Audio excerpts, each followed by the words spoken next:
ecem. Niçe şahir yazdı, eneleri hakta, menem yazacak asla durman uzakta. Mehribanım mıdam, ornun gursokta. Neme yazsam vasfına, yetmez ecem.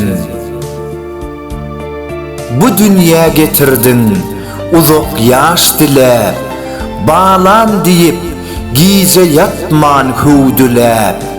El uzadıp, ağlanımda su dilep, su deregine, süt verensin sen ecem.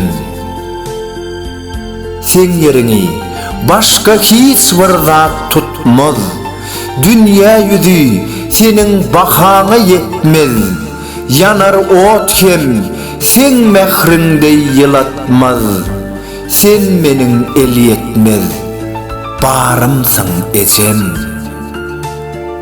Söyleyensin yerde, haka dengelip, gezip yörün, barlığına begenip, her gün seher salamlaştam el verip, depem göğe yeter, mehriban ecem.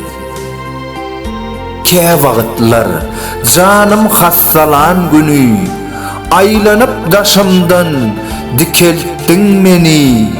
Gürnekili mehrem ene yüreği, her zaman önünde baş eğyen ecem.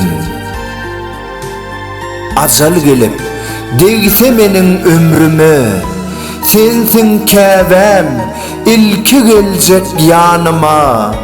Çağrı uğras olur sonku yoluma, senden özgü yalan ağlarmış ecem.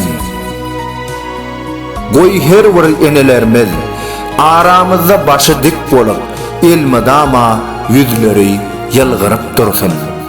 Aftırı Çağrı Mahmudov, Okan Toyçu Hekimov.